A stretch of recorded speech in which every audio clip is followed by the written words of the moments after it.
Bueno, ahora sí, creo que ya estamos en el aire. Muy buenas tardes y bienvenidos a todos, a todas los que nos acompañen desde diferentes lugares del mundo. Eh, Hoy tenemos una tarde súper especial porque hay muchísimas personas que están aquí conectándose. Tenemos más de 350 personas interesadas en esta temática, en conocer o estar en contacto con Joan, con el eneagrama, con las constelaciones.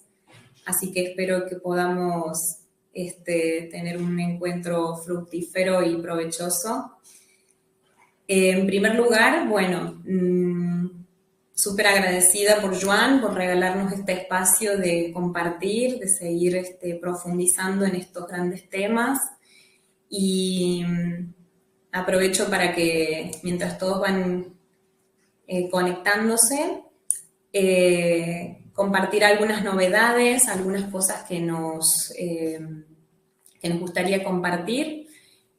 Sobre todo que en esta gran afluencia de interés sobre esta temática de enneagrama y constelaciones también hemos recibido mucha demanda e interés en participar en algún espacio presencial y queremos compartir que el próximo jueves Joan dará un taller de enneagrama y constelaciones que lo abrimos a todo público para aquellos que deseen seguir trabajando y profundizando con esta herramienta.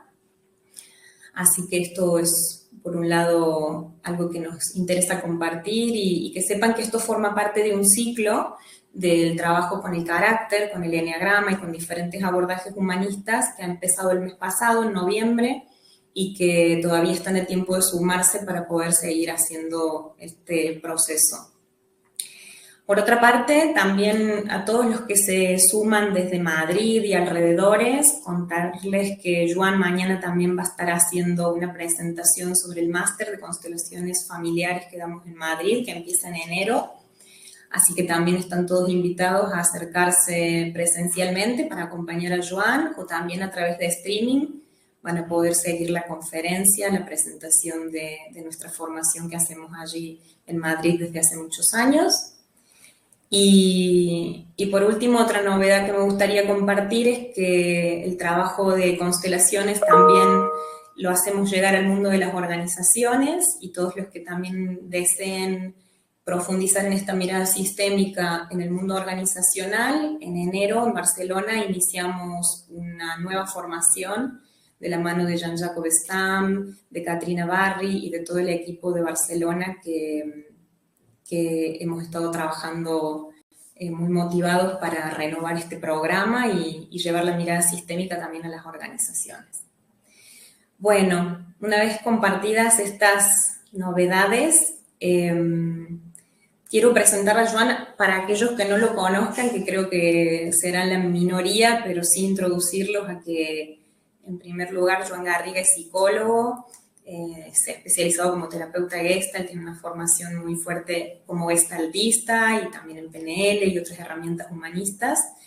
Y ha sido el que ha introducido el trabajo de Bert Hellinger de constelaciones aquí en Barcelona, en España, y a partir de allí ha sido un promotor de este trabajo, desarrollando talleres y formaciones en toda España y en toda Latinoamérica, que ahora acaba de venir de su última gira, así que seguramente hay mucha gente de aquellos lados que nos siguen. Y por otra parte, bueno, Joana ha sido uno de los fundadores del Instituto Gestalt, que es el que organiza este evento, este ciclo, este espacio. Y bueno, ha crecido mucho el instituto desde que lo fundaron. Ahora estamos ofreciendo también estas nuevas propuestas que les comentaba al inicio. Y Joan, de la mano de toda su sabiduría, ha ido volcando en este tiempo todo su saber en los libros, así que nos ha regalado ya varios. El último libro que también ha salido hace poquito, que se llama Decir sí a la vida, lo he presentado también hace muy poco y ha estado en Latinoamérica también presentándolo, se los recomiendo porque es realmente profundo y movilizante como desde la sencillez de una palabra tan pequeña como el sí tocamos cuerdas tan esenciales para el bienestar y la salud de todos. Pero bueno, no me quiero extender mucho para poder compartir con él más cosas. Yo he tenido el privilegio de conocer a Joan en Argentina, en Córdoba, en el 2005, y desde entonces aprendo mucho de él, me ha ayudado a crecer mucho a nivel personal y profesional, y esto para mí también es un regalo, poder seguir entrevistándote, conociéndote y sabiendo más de todo tu hacer en estos dos mundos, en el eneagrama y las constelaciones, que es lo que hoy nos toca hablar. Así que te voy a lanzar la primera pregunta para no enrollarme más y tú ahí hablas con el público de las cosas que se te van moviendo seguro a medida que te presento. Pero bueno, a mí me gustaría que nos cuentes, Joan, cómo fue para ti encontrarte con el eneagrama. O sea, cuándo y cómo te encontraste con esta herramienta para trabajar el carácter y a partir de aquí cuéntanos un poquito. Primero, saludo a todo el mundo y agradezco mucho que toméis este tiempo para estar aquí con nosotros. Este espacio forma parte de un ciclo que Mariana ha organizado desde el Instituto sobre eneagrama y distintas herramientas terapéuticas, entre ellas las constelaciones, invitando a distintas personas expertas en los temas. Y a mí me toca eneagrama y constelaciones. Así que nada, mi deseo es que tengamos un rato nutritivo y que aprendamos algo, qué sé yo, que valga la pena, como se suele decir. A ver, ¿cómo me conecté yo con el eneagrama? Pues yo creo que corren los años 80 y pico, 85, 86. Yo estoy en aquella época muy sumergido en los contextos de la terapia humanista.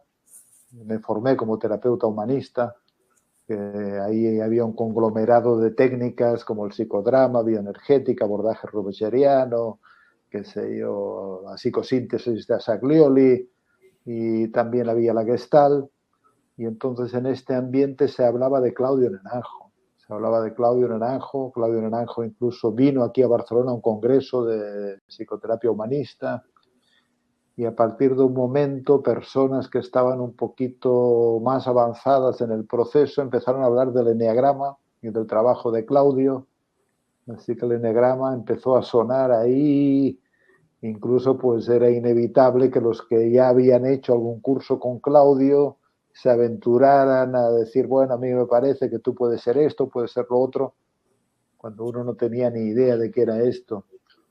Así que yo creo que en el año 87, 88, no estoy seguro, pero creo que el 87, pues fui a un taller que en aquel momento ofrecía Claudio Naranjo, que lo llamaba de protoanálisis o de introducción al eneagrama en Bilbao, y aquel fue mi primer contacto serio, mi primer contacto donde sentí la seriedad y la profundidad del abordaje, porque hasta ahora mi posición también era ambivalente respecto al eneagrama, porque veníamos de un mundo donde lo diagnóstico, lo clasificatorio era un poco autoritario, podríamos decir, y había como una cierta rebeldía en esto, en lo clasificatorio, en el estilo botánico de clasificar a las personas, ¿no? Así que fui ahí con cierto resquemor porque que fuera algo más que lo meramente diagnóstico. Y obviamente ahí pues lo que descubrí es que el diagnóstico o el ponerse en el proceso de diagnosticarse el propio rasgo o de verse el propio rasgo o de verse a uno mismo a la luz del modelo o del espejo del eneagrama, pues ofrecía un camino de trabajo personal mucho más allá de lo que yo conocía, ¿no? Con lo cual me sentí pues muy motivado a seguir en el proceso con Claudio. En aquel momento había un protoanálisis 1, un protoanálisis 2 y luego los procesos ATS, así que seguí todo el proceso y Así que una parte significativa de todo este trabajo, junto con otras temáticas, pues era también claramente el trabajo con el eneagrama, las pasiones, las fijaciones, qué sé yo, los subtipos, las ideas locas, en fin, las heridas, las defensas, mil cosas que bordean, rodean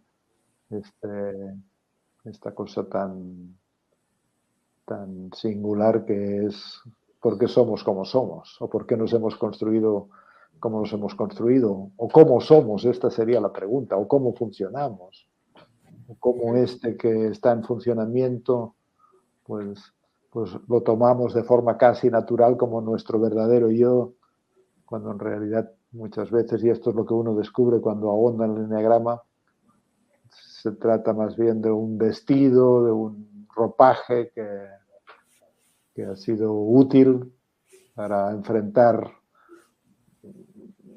el contexto familiar, el contexto infantil, pero que no se podría llamar que es nuestra verdadera casa. Es más un vehículo que usamos, pero idealmente no es... No, conviene no identificarse en exceso o que el vehículo nos use a nosotros. Es como... Así que bueno, así lo conocí, así me adentré y en aquel momento estaba en la atmósfera del mundo de la psicoterapia humanista y de la psicoterapia gestal concretamente. Genial. Y Joan, habiéndote empapado de todo esto que implica el eneagrama, ¿cómo lo definirías con tus palabras? ¿No? ¿Cómo podrías definir qué es el eneagrama para ti? Bueno, es un mapa, si se quiere, actúa como un espejo a través del cual se ofrece potencialmente la posibilidad de verse de manera incrementada. Es como un espejo de aumento, como una lente de aumento, y lo hace de una manera tan peculiar que señala aquello que a veces es tanto la atmósfera natural de la persona que al ser tan natural uno ni siquiera la percibe. A veces he puesto el ejemplo que me gusta mucho de un novelista americano, del cual no recuerdo el nombre, que en una de sus novelas ponía esta historia que he contado a veces de que están nadando dos pececitos pequeños y se encuentran ya un pececito anciano y el pez grande, el pez anciano, les pregunta a los pececitos y ¿cómo está el agua hoy? Y los pececitos no contestan, no saben qué contestar y luego siguen nadando y uno le dice al otro, ¿qué es el agua? Y esto significa que a veces el carácter es tanto un líquido elemento que nos es natural que no lo percibimos. Así que yo creo que el eneagrama es un mapa, en mi opinión, uno de los más completos, de los más abarcativos, de los más claros, de los mejores, de los más explorados. También hay muchos mapas del carácter, de la personalidad, y tiene una naturaleza psicológica y espiritual también. Es decir, no, supongo que bueno, la presuposición de base del modelo enneagramático es de que somos. Luego en la vida somos esto y somos lo otro, o tomamos forma. Y claro, a veces el error es la excesiva identificación con la forma que tomamos en lugar de con la esencia, ¿no? Así que en este sentido es psicoespiritual, porque no deja de ser también una invitación a cultivar este espacio que estaba vacío antes de ser llenado por las formas, este espacio que era originario o primigenio antes de ser colonizado por la narrativa, por lo que nos contamos de nuestra vida. Así que también el trabajo de Claudio era psicoespiritual. Por un lado era decir, bueno, conoce tus máscaras, conoce tus rostros, conoce tu carácter, en el sentido entendida como falsa personalidad, para no creértelo tanto, para confrontarlo un poco, y luego trata de oler a través de la meditación y de otras herramientas este espacio primigenio que era previo a esta caída en enfundarse un traje, un vestido, el gran error para todos es que, claro, nos creemos que somos este vestido y por este vestido, qué sé yo, nos deprimiríamos, nos enloqueceríamos, iríamos a la guerra, porque en el trasfondo, en lo primigenio, en lo original, en este ser, más bien ahí lo que predomina es el amor y la hermandad. Y también, claro, los caracteres son formas de distanciarse del amor genuino, de perturbar o de pervertir lo que sería lo amoroso natural, y cada carácter lo hace de una manera distinta. Tiene una idea distinta acerca de cómo funciona el escenario amoroso. Así que es una forma de mirarse a uno mismo con unas lentes de aumento y con la disposición a llevarse sorpresas no necesariamente agradables. Porque, qué sé yo, por ejemplo, en este libro del Decir sí a la vida puse una cita de Montaigne. Y Montaigne decía: cuanto más me conozco y me frecuento, más me asombro de mi deformidad. Y claro, y el eneagrama, pues si no es el eneagrama, como dice David Barba, azucarado, edulcorado, vestido de rosa, sino que es un eneagrama a través del cual queremos vernos, queremos conocernos y queremos descubrir cómo funcionamos o cómo funciona nuestro vestido. Entonces a veces no resulta tan agradable porque vemos la deformidad. De hecho, no deja de ser un mapa de las deformaciones humanas. En lugar de permanecer en el ser, en el amor, como nos hemos especializado, pues, qué sé yo, en una actitud rígida y perfeccionista, en una actitud, qué sé yo, engreída y arrogante, o en una actitud excesivamente sufriente. Bueno, en el caso del 7, en una actitud excesivamente edulcorada, que pretende vivir la vida como si la vida fuera las golosinas que la tienda de golosinas que hay a la salida de las escuelas, en lugar de mirar también la hondura de las cosas. A veces hay una cierta superficialización o especialización en lo que parece bonito, pero hay una huida demasiado extrema de lo que parece feo, doloroso. Así que esto sería aunque no suene bonito, pero sería un mapa de las deformidades humanas.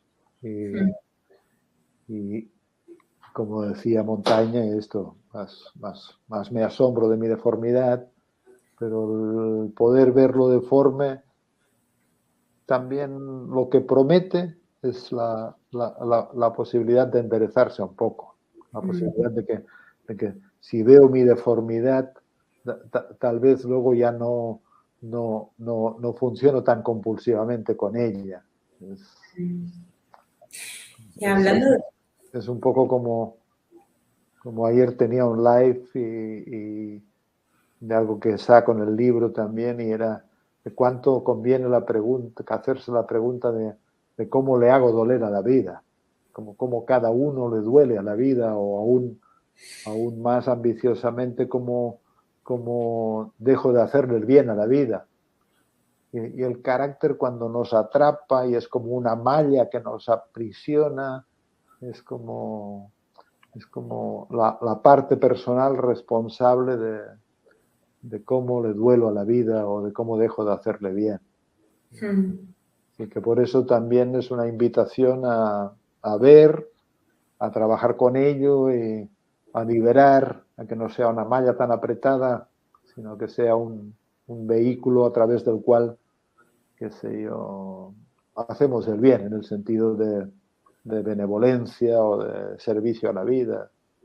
Porque el carácter es cierto que por un lado es como una fosa en la que uno cava diariamente, pero por otro lado también puede ser el vehículo con el que uno puede volar hacia su principal talento, su principal don. Esto es un espejo con lente de aumento que es para audaces y para personas que que quieren conocerse. Sí, realmente. Nos lleva a lugares muy oscuros o deformados, como tú dices. Y entonces me gustaría que recién empezaste a explicar un poquito algunos ejemplos de cómo puede ver la vida un 7, que bueno, es el eneatipo con el que tú te identificas, que también hoy nos gustaría que nos hables un poquito más de este eneatipo en particular, que lo definas así con tus palabras, desde tu experiencia, las características generales y quizás compartir qué es lo que le cuesta más trascender a este carácter, ¿no? Donde le cuesta más, ¿no? ¿Dónde está la sombra, la dificultad? Y quizás también cuál es la parte luminosa de este carácter en el sentido de que cuando podemos llegar a esa parte más esencial, despojarnos un poco de las vestiduras, también con qué te encuentras en ese lugar más profundo, en el 7. Bueno, a ver, todo carácter implica una cierta trampeamiento, un estilo de trampear, ¿no? De abrirse camino por lugares que, por lugares que no significan una confianza en el ser y en el amar, ¿no? El carácter 7 pues es uno que sobre todo se abre camino a través de las palabras y de las ideas. Se suele decir que es un charlatán y se fía más de sus palabras y de sus ideas y teme más el sentir, el ponerse en contacto con sus propias experiencias, ¿no? Hay una priorización del pensar frente al sentir, hay una priorización de las palabras frente qué sé yo, al compromiso con lo que las palabras implican. Es uno que juega con las ideas con la condición de que las ideas no le comprometan a nada. Así que huye también de los compromisos. A veces el 7 es un carácter también muy fantasioso, que hace grandes proyectos, tiene una fantasía y una imaginación poderosa. Y lo que está actuando detrás de todo esto es que tiene poca confianza en que su cuerpo es capaz de albergar el dolor de la vida también. Es como si sintiera que en su cuerpo no cabe el dolor. Y como no cabe el dolor, lo evita, lo surfea, lo pasa por encima. Así que sería el carácter, se le suele llamar hedonista también, que trata de fintar, de burlar los aspectos dolorosos de la vida. Yo creo que el progreso más importante para un 7 es justamente cuando hace espacio al dolor, cuando también lo desagradable puede ocupar un lugar en su corazón y en su cuerpo, cuando también empieza a percibir que a veces a través de la charlatanería y un intento de manipular a los otros, que a través de la astucia es el astuto, es el arlequín, un intento de sacar partido, de sacar provecho. El 7 es un poco narcisista. Bueno, todo ego, en cierto modo, es egoísta. Es decir, es estar centrado más en uno mismo que en la vida o que en los otros. Pero el carácter 7 es, bueno, uno que trata de sacar tajada de las cosas, depende de los subtipos también, qué sé yo, porque como en todos los tipos, y esto nos enseñó Claudio, que hay un contratipo, que es, por ejemplo, habría un 7 que en lugar de ser un disfrutador parece más uno que reprime el disfrute y se sacrifica y trabaja y se esfuerza, porque en realidad lo que quiere disfrutar es del reconocimiento, de ser una persona santa y una persona, qué sé yo, que hace el bien. A veces es el arquetipo del santo. Así que, bueno, si tú me preguntas qué es lo que le ayuda, pues yo creo que es hacer espacio a la dimensión dolorosa de la vida. Así lo he visto y lo veo para mí también. A veces, qué sé yo he contado de que yo no me metí en la terapia porque me interesaba el sufrimiento. Yo me metí en la terapia porque de la manera que yo me metí, para mí era divertido. Yo me metí qué sé yo, en el movimiento del potencial humano, en las terapias humanistas, donde se bailaba, música, encuentro, contacto, conexión, qué sé yo, creatividad. Y para mí era divertido, era muy estimulante ir a grupos de crecimiento personal. Yo no los llamaba terapéuticos porque en realidad no lo eran. Y, y a mí me enganchó por este lado. Yo siempre digo que si hubiera caído en un grupo y en el primer encuentro o en el segundo hubieran querido entrar en la zona dolorosa o en las sombras o hacerme ver, qué sé yo, lo que no andaba tan bien en mí, yo creo que me habría ido, porque no tenía esta disposición a la confrontación. Pero luego, al irme adentrando en el terreno terapéutico, es curioso como el viaje me ha ido llevando a, a trabajar cada vez más en el dolor humano. El dolor humano, porque también el trabajo que suelo hacer de constelaciones y gestal, pero básicamente en cada constelación es muy raro que no, o en la mayoría de constelaciones o de trabajos, se aborda también el núcleo de aquel lugar donde el sistema familiar o la historia de la persona ha sido impactada por el dolor, por el trauma, por la aflicción, por la adversidad, ¿no? Así que, y también, claro, uno va creciendo y va quitándose pues las defensas y haciendo espacio también a lo que fue doloroso y que uno lo pasó por alto. Qué sé yo me fui de la casa de mis padres con 17 años, hecho un mar de alegría y de fortaleza, de comerme el mundo, pero recuerdo con 24 y 25 de que de repente me entró un llanto que no sabía de dónde venía. Y es que nunca me había detenido a sentir el duelo de haberme ido, de haberme dejado la familia, mis amigos. Era como un pasar por alto la zona dolorosa, ¿no? Así que yo creo que es lo principal, afiarse más de la experiencia más que de las ideas, también a tratar de ser como honesto o comprometido con las cosas que se dicen, con lo que... Así que bueno, yo creo que por ahí se daría el trabajo de transformación. Para mí cuando ahondé en el enneagrama fue también como desplomar una máscara muy fuerte y sentir de cuán poca verdad hay en este automático de abrirse camino con las palabras. Y para mí fue muy importante que las palabras con el tiempo llegaran a ser encarnadas y no solo juegos, malabares, que eso es muy típico en el 7 de cómo... Y luego, claro, si tú me preguntas luego, y bueno, y luego cuál es la gracia, cuál es el don, cuál es... Pues yo creo que justamente es que el problema también es el don. Si está transformado también, ¿no? Porque yo a veces, qué sé yo digo, bueno, en parte yo vivo de las palabras, porque escribo, porque en mis talleres pues hablo, enseño, explico, y hay gente que me dice que tengo una cierta elocuencia, que hay una facilidad natural pero claro, yo creo que ahí hace diferencia de cuando un decir es pleno o cuando un decir es vacuo.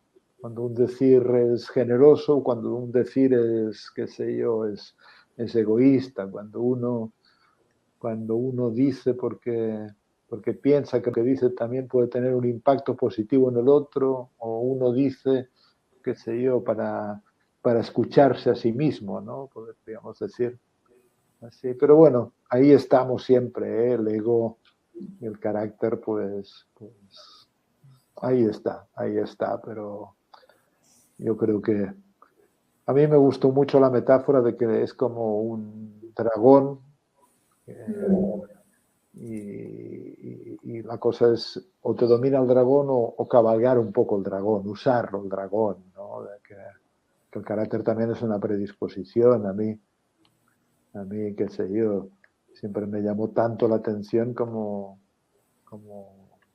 Claudio usaba también su propia predisposición y tendencia al servicio de la vida y de los demás, su erudición,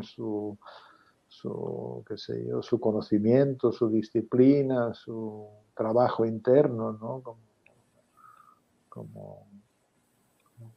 Así que Fantástico. todo trae un regalo, solo depende de cómo nos relacionemos con esto, ¿no?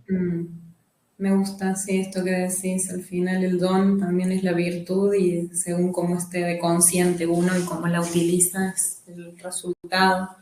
Y una de las grandes dudas que se generan o que se materializan como muchas diferencias según los subtipos. Entonces, si pudieras diferenciar en qué se caracteriza un 7 conservación, un 7 sexual, un 7 social, ¿cómo se diferenciarían un poquito dentro del eneatipo 7 los subtipos? ¿Qué les Bueno, caracterizaría más? bueno, el 7 sexual, por ejemplo, es que yo tampoco estoy seguro de si el subtipo se es o toma espacio el subtipo con más fuerza en determinadas etapas de la vida. Supongo que hay una parte que sí, que es muy estable, ¿no? Pero, porque, por ejemplo, si yo pienso entre mis 17 y mis 25, yo me identificaría más con el subtipo sexual. Y el subtipo sexual es uno que parece el eterno puer, el eterno joven, qué sé yo, que padece optimismo compulsivo, que se encanta a sí mismo con sus ideas y con sus fantasías, que es tremendamente creativo, un poco iluso también, es, qué sé yo, es muy charlatán también, embarca a los demás en sus mundos imaginarios, es como el más fantasioso, es el menos aterrizado de los caracteres. Yo, por ejemplo, cuando empecé en el mundo de las terapias, que empecé en un centro de psicología humanista que se llamaba Estel, y ahí ofrecían la posibilidad de hacerte un diagnóstico. No sabían el enneagrama ni nada de esto, pero lo que recuerdo que me dijo Ramón, el psicólogo, con quien hemos mantenido relación toda la vida. No es que nos vemos, pero hay un aprecio y le guardo mucho reconocimiento.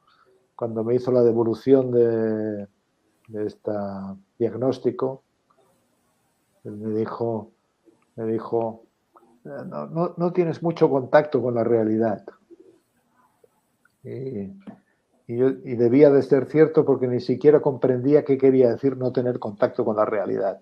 Pero él sí lo comprendía muy bien. Era como que estaba en mis mundos imaginarios, qué sé yo, yo quería vivir en una república independiente, creada por mí, con mis propias reglas, con mis propias normas, con mi propia manera, donde todos fuéramos, qué sé yo, amigos, sin ninguna diferencia, muy ácrata, muy imaginario. Esto, mundos imaginarios. Así que el 7 sexual se encanta mucho a sí mismo con sus fantasías, ¿no? Y yo no recuerdo cuál es la palabra que se le pone al 7 sexual, no recuerdo el subtipo, pero... ¿El idealista puede ser? No. Bueno, el idealista, pero el 4 social también es idealista. No recuerdo cuál es la palabra del 7 sexual. A ver. El soñador, hoy también estoy... Yo no. Que me sé las lecciones, pero no sé si aprobaría el examen. No, pero es la esencia, no hace falta tampoco la terminología. Alguien, su gestión, mírala, acá. Muy bien. Gracias, que ahí Qué Nacho bien. y ponen su gestión. Lourdes. Es uno sugestionable, muy sugestionado, ¿no? Yo he tenido y tengo algún amigo que les digo, pero tú padeces optimismo compulsivo, como es esta capacidad para ver siempre el lado positivo, la posibilidad, qué sé yo, estamos en el minuto 89 del partido y vamos perdiendo por 4-0 Y ahí se sugestiona que vamos a ganar, ¿no? Como, como, como, Y la gente les cree a algunos 7 de este tipo, ¿eh? bueno, transformado en su lado positivo también es una fuerza, porque es una fe, es decir, es una convicción, es decir, es lo óptimo, no solo es el optimismo, ¿no? Es una convicción de que algo es posible también, ¿no? Así que, pero Y de bueno, y el 7 social, pues este es el que se le llama más el contra 7, es el sacrificio. Yo creo que la palabra del 7 social es sacrificio, porque es más bien uno que, que en lugar de ser un goloso abierto que quiere comerse, qué sé yo, el mundo y inundarse de experiencias y de goces y de disfrutes y de probar esto y de probar lo otro, pues es uno que reprime un poco su anhelo de placer. Claro, el 7 en general es un hedonista, como antes he dicho, ¿no? Un epicúreo. Y este es el contra 7 porque se sacrifica, es un estudioso, uno que quiere cambiar el mundo, es un transformador, un poco redentor también, es como que parece bueno, así como el 7 sexual parece como el eterno puer, qué sé yo, lleno de entusiasmo, que ve el mundo como un lugar donde se pueden hacer maravillas. El 7 social es uno que lo quiere transformar a través de su sacrificio. Así que es más, a veces parece más un sacrificado, un esforzado, un monje, un disciplinado y, y, y lo que hay detrás de todo esto es que desea sobre todo ser reconocido y alimentar su narcisismo a través de, de su actividad transformadora o de su actividad, qué sé yo, sacrificial, ¿no? Es como el niño listo en la infancia que se pone de monaguillo y de bueno, astutamente, para recibir más atención o más reconocimiento, ¿no? Son como, parecen buenos los 7 sociales, ¿no? Así como los 7 sexuales parecen que sí, son los más divertidos también. Aunque todos los 7 tienen facilidad con la palabra, con el chiste. Yo utilizo mucho el humor, por ejemplo, en todas las partes de mi vida porque me viene solo, no tengo que hacer nada. Entonces, y, yo creo que el humor también tiene algo de sanador y de curativo, no ver solo la tragedia, sino lo cómico. El problema del 7 es que ve solo lo cómico, pero no se anima a ver lo trágico de las cosas. Y luego estaría el 7 conservación. El 7 conservación es como el más duro, el más terrenal, el más sujeto a los placeres, el menos fantasioso, es el que quiere agarrar las cosas, es el que quiere, qué sé yo, es el verdadero goloso de placeres, ¿no? Y es el más pervisivo, es el más autoindulgente también, el que experimenta menos culpa. El 7 en general experimenta poca culpa hasta que se desarrolla y entonces cae más en la culpa, pero huye también de la culpa. Y el 7 conservación en su versión así más extrema es el manipulador, es el engañador, es el que hace creer las cosas para obtener un beneficio personal. A veces se dice que es el mafioso. No, tampoco me acuerdo ahora cuál es la palabra del 7 conservación. Aquí nos lo van a decir. Sí, tenemos un público muy aplicado que aparte me encanta porque interactúan Sí, muy sí. A ver, abiertamente. que alguien nos diga cuál es la palabra del 7 conservación, que no recuerdo. Familia. Familia, ¿cómo se me ha olvidado? Dios mío. Claro, sí, familia. Y aquí otro apunta la palabra gángster o mafioso. es uno que se dice que es protector con los suyos, crea redes de complicidad y puede ser muy malo con los otros, ¿no?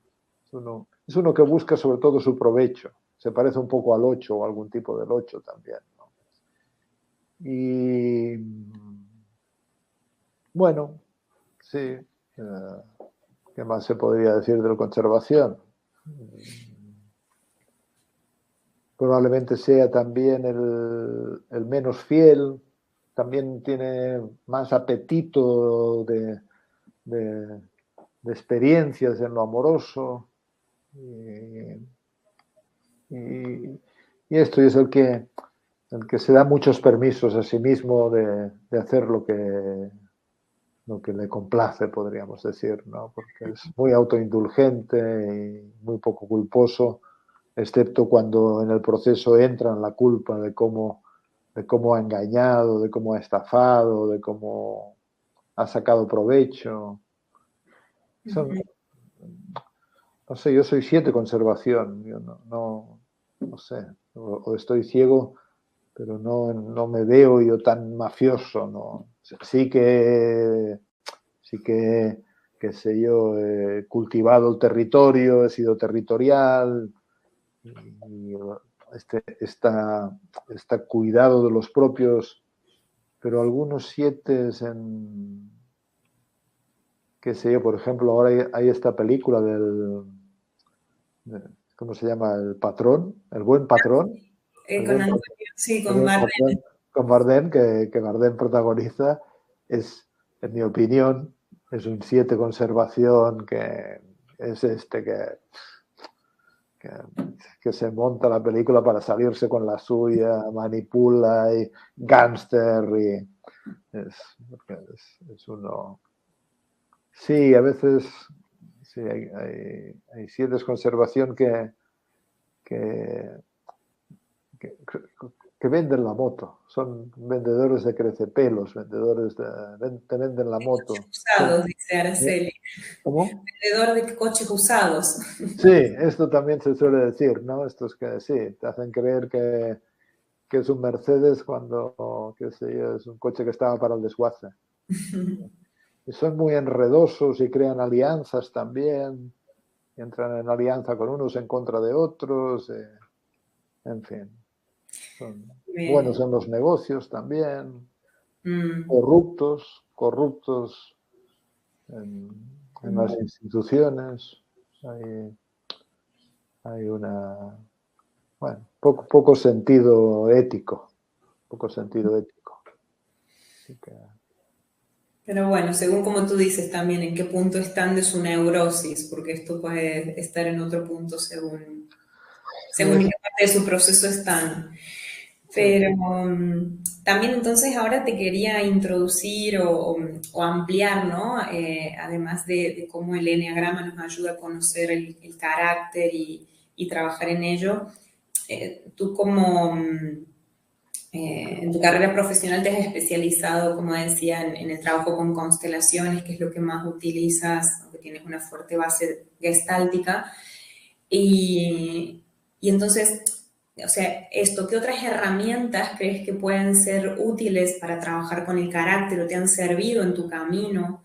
Eh, Cuéntanos también un poquito el trabajo de constelaciones para los que a lo mejor conocen poco en qué consiste, pero cómo también podemos trabajar con el carácter con otras miradas y bueno, presentar un poco el trabajo de constelaciones también en este tema.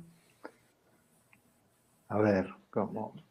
Claro, por ejemplo, ahora estuve en Brasil, en Sao Paulo, donde ofrecí un taller de 4 días de constelaciones y enneagrama. Y entonces era muy bonito hacer constelaciones y percibir la trama de cómo se había sembrado la semilla del carácter en la persona en función de lo que se había encontrado. Por ejemplo, recuerdo el caso de una mujer, una uno muy rígida, que, claro, el problema de ella era que su rigidez luego le traía problemáticas con sus hijos, con su marido, pero en la familia, en la constelación, se veía como que antes de que ella naciera había fallecido un hermanito por un descuido del padre y el padre había quedado un poco ausente y la madre un poco depresiva y la hija cae en este sistema con todo esto que había sucedido y lo que percibe es caos. Percibe es caos. Y aparte la propia muerte de este hermanito fue debido a un descuido y entonces ella por compensación desarrolla un carácter completamente controlador y completamente rígido. Así que a veces vemos en las constelaciones las tramas que llevan a la configuración del carácter. A veces son tramas de identificación con personas de antaño, qué sé yo, el 4 autodestructivo, que puede estar identificado con alguien que fue, qué sé yo, que tuvo una muerte trágica en la guerra civil, y como ribetes de rozar lo destructivo, por ejemplo. A veces, qué sé yo, el carácter está muy presente cumpliendo una función en aquello que pasa entre los padres, por ejemplo, un cierto amor ciego de que, y aquí veo que preguntan, pero por ejemplo el carácter 7 es muy típica la triangularización. O sea, hay caracteres que es más típico la parentalización, por ejemplo un 1 es más parentalizador, es como se pone por encima porque quiere ayudar a la familia desde el control, podríamos decir, ¿no? Pero un 7 está más triangularizador y generalmente está un poquito en alianza con la madre y percibe al padre como enemigo, podríamos decir. Entonces, esto en el caso de los hombres.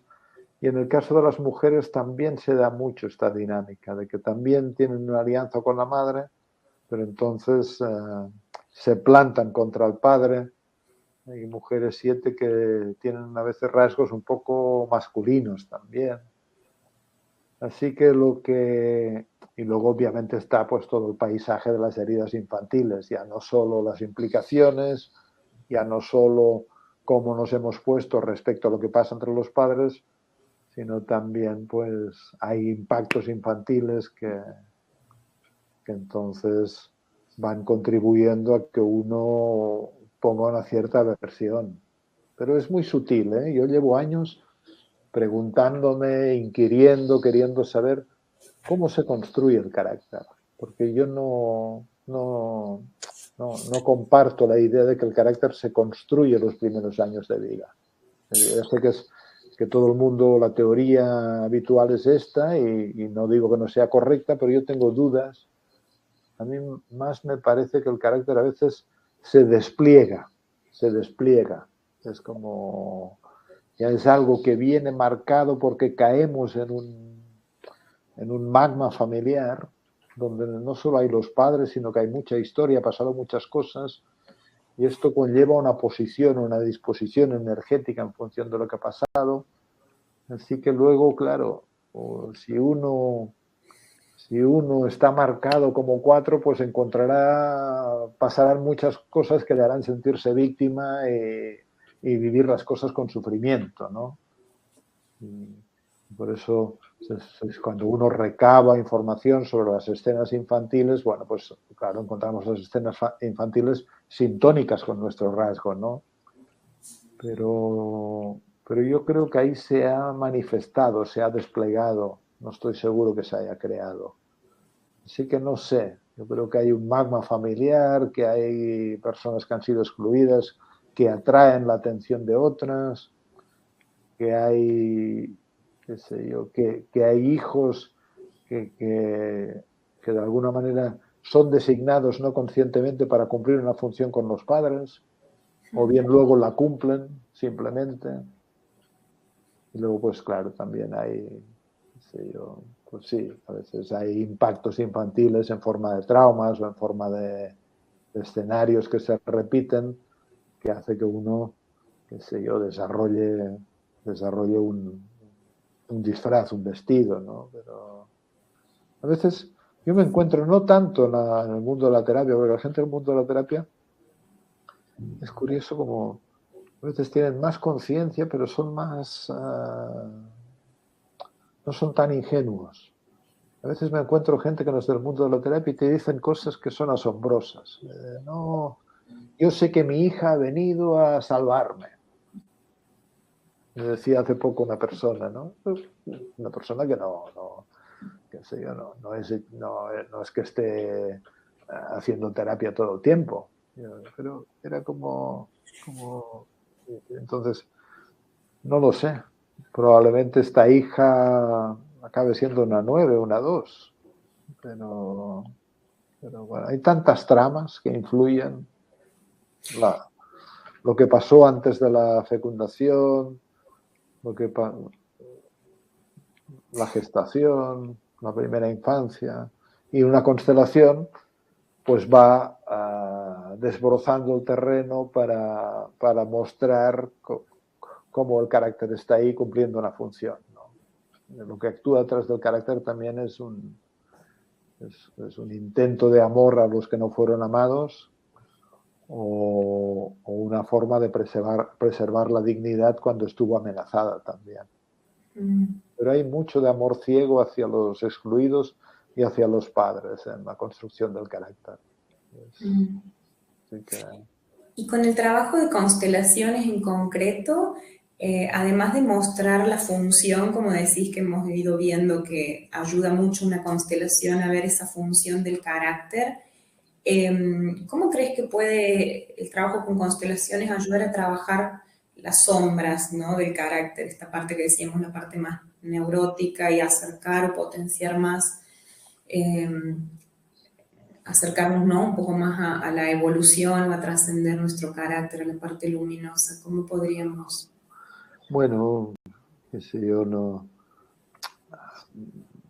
Bueno, pues, a ver, yo creo que siempre se trata de ganar un terreno al mar, podríamos decir, ¿no?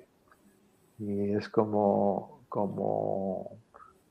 obviamente hay muchas áreas dentro de nosotros que yacen en la sombra o en lo reprimido o en lo reconocido, y cada carácter tiene sus dificultades para reconocer ciertos aspectos, ¿no?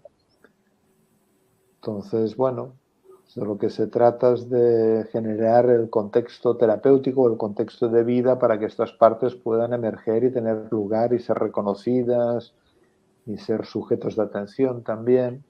Esto por un lado, y por otro lado también ayuda mucho a entender, y no solo entender con la cabeza, sino entender vivencialmente, que esta construcción y estas sombras se quedaron en el camino respecto a lo que sucedió.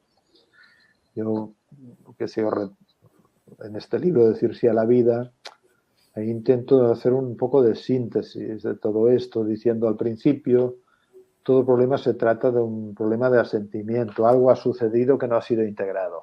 No. Entonces, esto lleva a que las personas que no han integrado ciertas cosas no puedan estar claramente en el lugar que les corresponde. Si un hombre que no ha integrado, o una mujer que no ha integrado un aborto anterior y le pesa, luego no, puede que no esté tan completamente disponible realmente como madre para otro hijo, por ejemplo. Eso es una hipótesis, es una posibilidad, ¿no? Claro, cuando los padres no están disponibles, el hijo no puede satisfacer sus necesidades y entonces desarrolla estrategias de, de supervivencia, así se suele decir, para preservar la satisfacción o decir, bueno, si no me abrazan, pues mira, me pongo gritón y de esta manera pienso que me abrazarán. Y si no me abrazan, más gritón me pongo. Y entonces desarrolla un carácter gritón y exigente y reclamador, y excluye de sí pues la gratitud, el espíritu cooperativo, la confianza que tendrá que vivir y darse cuenta después de todo esto que ha quedado expulsado hacia las sombras. Y luego, claro, cuando yo lo llamo trastornos del asentimiento, crean trastornos del lugar, que crean trastornos de la satisfacción de las necesidades, que luego esto genera que estemos divididos o escindidos en la presencia. No nos damos cuenta de muchas cosas que hemos expulsado en el subterráneo o en los sótanos de nuestra personalidad, qué sé yo. como el 7 que es tan fóbico al dolor, ha expulsado a los otros, es decir, tiene dificultades para conectarse con lo que le duelen ciertas cosas, por ejemplo, ¿no? Así que, y esto, pues claro, hay que trabajar con la presencia, con la atención. Y luego lo que yo digo también es que los trastornos de presencia generan trastornos narrativos. Entonces cada quien se cuenta la vida como se la cuenta. También forma parte de la terapia confrontar las narrativas o los relatos, porque, qué sé yo, el paranoico cree sinceramente que le están mirando mal. El 7 cree sinceramente que la vida es una fiesta y que quiere comerse el pedazo más grande a cambio de nada, qué sé yo, y cree que esto es la realidad y el otro, cada quien tiene su relato. Entonces, ¿cómo? Pues yo creo que hay que trabajar, y es decir, por un lado, desde el asentimiento, es decir, esto es existencial, incorporar y abrazar ciertas cosas que sucedieron en nuestra familia o en nuestra vida. Hay que trabajar para poder entender cuál es nuestro lugar y trabajar para rehacer nuestro lugar en los sistemas a los que pertenecemos, incluyendo nuestro lugar de hijos respecto a nuestros padres, o nuestro lugar de padre respecto a nuestros hijos, o de pareja, o de expareja, o de hermano, o de socio, o de lo que fuere, ¿no? Que es un arte en la vida poder ocupar el lugar que a uno le corresponde y ser muy claro en esto. Y a veces los lugares son cambiantes. A veces nos toca escuchar, a veces nos toca hablar, qué sé yo. Pero hay lugares que no son cambiantes. El lugar de hijo no es cambiante. Uno siempre es hijo. Cambia la manera de ser hijo en función de la evolución de la vida de los padres, por ejemplo, ¿no? Y luego, obviamente, también entender bien cómo ha sido este entramado infantil donde, en lugar de satisfacer nuestras necesidades clara y abiertamente, que claro, a quien le ha tocado a unos padres que estaban muy en su lugar, esto ha sido un poquito más fácil. Por eso que yo también creo que en los caracteres hay niveles hay niveles de intensidad en lo patológico, podríamos decir, ¿no? A veces te encuentras gente que no ha trabajado terapéuticamente y te das cuenta de que es un 3 o de que es un 2 o de que es un 5, pero no se le ve aplastado por el carácter o tomado por el carácter, ¿no? Esto me hace pensar de que hay gente que es como si hubiera gradaciones de cómo el carácter se ha apoderado de uno o de cuán compulsivo es, de cuánto nos toma, de cuánto lo usamos, o a veces, bueno, está ahí y es un vehículo, pero no parece que nos aplaste tanto a algunas personas, ¿no? Bueno, todo esto tiene que ver con cómo satisfacimos nuestras necesidades y luego, claro, el trabajo de atención y presencia y conciencia, que es muy gestáltico, ¿no? Para entrar y reconocer zonas que no están habitadas, en las que no estamos familiarizados, y luego el trabajo narrativo de confrontar las tonterías que a veces nos contamos, que a veces el otro día decía que una mujer hace años en una sesión de terapia, de repente dices que si mi jefe no me reconoce, prefiero morirme. Claro, esto es narrativa pura y dura, aparte de muy loca. El reconocimiento, qué sé yo, está en el mismo nivel que la vida. Una cosa hay que hacer depender la otra. Y cómo uno ha aprendido a que el reconocimiento sea tan importante y desde dónde uno adentro quiere ser reconocido y quién no fue reconocido en su momento o a quién no está reconociendo uno, ¿no? Así que hay infinidad de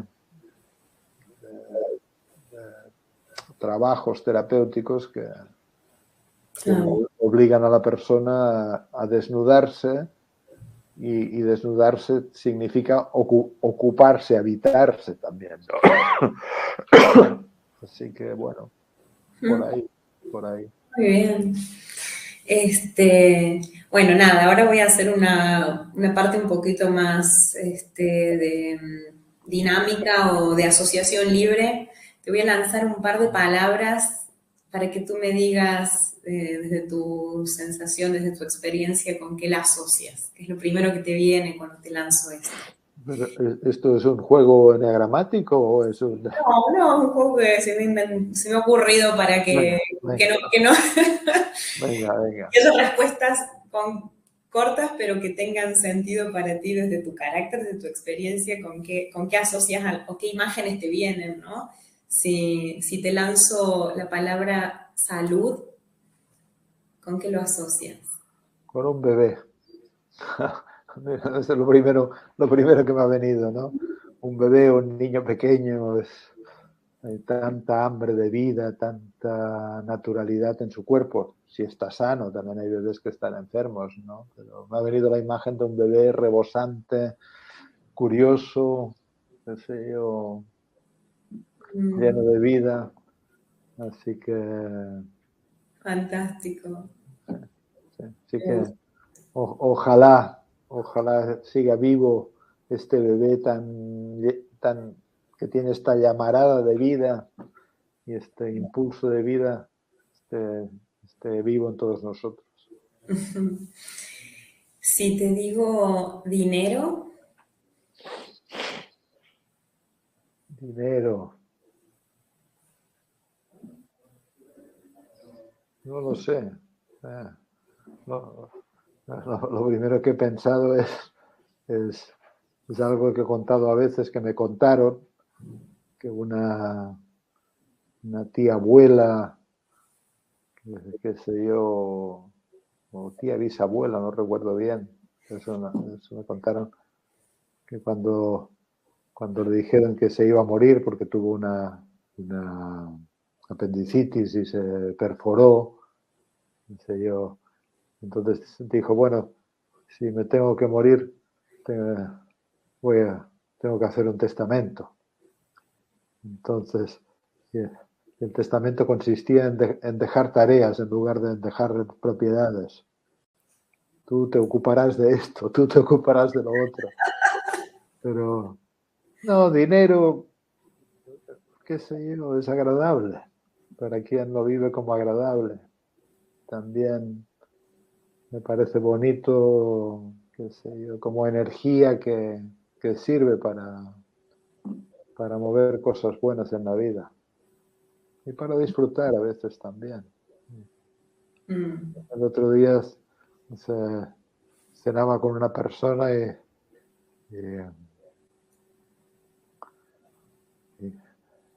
entonces, los postres eran caros. Y entonces quería un postre y decía, pero es que es caro. Yo claro, ella, no sé, en este caso ella era 4, es 4 esta persona. Sospecho yo que es 4, ¿no? Yo le decía, pero disfruta del postre y que no te ocupes de si es barato o caro. Mañana es otro día, ¿no? Entonces era como la versión 7 y la versión 4. Claro, te permitís disfrutar del dinero, eso. Bueno, a mí, no sé, yo- a mí me gustaría saber más disfrutar del dinero. Mm, No sé por qué a mí, en toda mi vida, mucho antes de que me dedicara a la terapia, no ha sido un problema, ha sido fácil ganarme la vida. No sé por qué, es de estas cosas. Hay otras áreas de mi vida mucho más complicadas, mm, pero pero no, a veces no.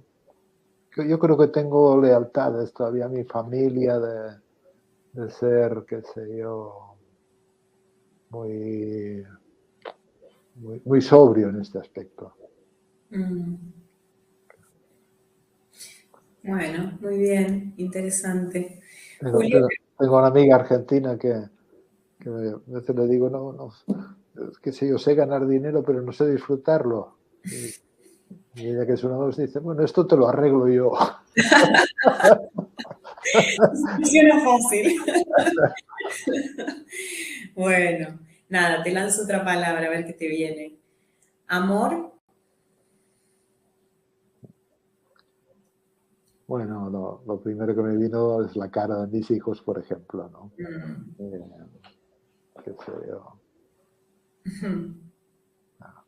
Pues, no paran de venirme rostros y rostros de gente querida, ¿no? Padres, hermanos, parejas, exparejas, yo qué sé. Sí, amor. Si me pongo más 7, más intelectual, más probablemente lo que da sentido a la vida también, ¿no? ¿Y espiritualidad? Bueno,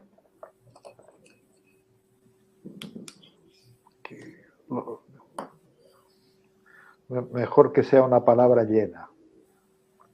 Y porque a veces hoy se utiliza mucho, yo soy espiritual, yo soy no sé qué, pero a veces es como vano, no sé, hay un uso también muy, no sé, es como hace poco, y lo he dicho en algunos lives, leí en algún lugar una cita de Szymborka, una poeta, y decía, cuando pronuncia la palabra silencio, el silencio ya ha desaparecido.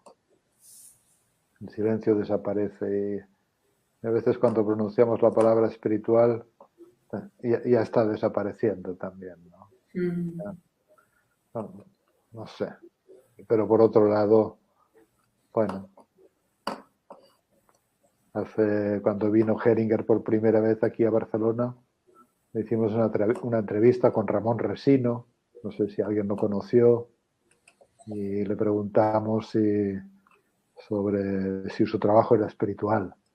Él dijo, espiritual, espiritual, una madre que ha criado 9 hijos, esto es espiritual. Pero al mismo tiempo se sentía que él, que algo así como que era un místico, que era alguien bastante vaciado de sí mismo. Probablemente el espíritu canta y donde el río calla. Por eso que no sé. Pero bueno, Me no gusta. sé. El espíritu canta donde el yo calla, ¿no? De esto se trata. Qué bien. Bueno, nada. La última que tenía pensada que era preguntarte algún personaje con el que te identifiques o veas reflejado claramente el eneatipo 7. Recién hablaste de la película esta de Bardem del Padrón. Y Sí. si hay alguno que tenga, pero más que nada era para cerrar con alguna así, ilustración y dar espacio a las preguntas del público que han estado muy activos y me ha encantado porque yo te lanzaba palabras y ellos también contestaban. Julio, por ejemplo, participaba y nada, a ver si hay algunas preguntitas más, si querés añadir algo más hasta que recojamos las preguntas de... No, cuando has dicho algún personaje con el que te identifiques, me ha venido a la cabeza un personaje, pero no creo que sea 7, pero es un personaje que me gusta mucho y al que me gustaría aspirar a tener un poquito de sus dones y talentos, que es Irving Yalom, ¿no? Que aparte de un gran terapeuta, es un gran escritor y un gran novelista y yo muy a menudo leo cosas suyas y novelas y siempre me resulta tan admirable. Me gustaría que se me pegara un poquito. Pero yo creo que es 5 más que 7, ¿no? Y 7, no sé, yo siempre me gustó mucho alguien que no creo que conozcan aquí, pero es Gunther Weber.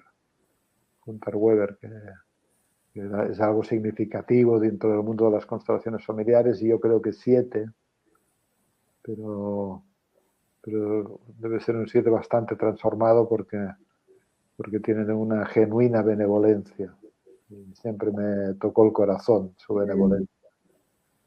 Qué lindo, sí, Gunther Weber, no lo habría pensado, qué bien. Bueno, me encanta. Gracias, Joan, por compartirnos tus vivencias desde tu experiencia, tu carácter.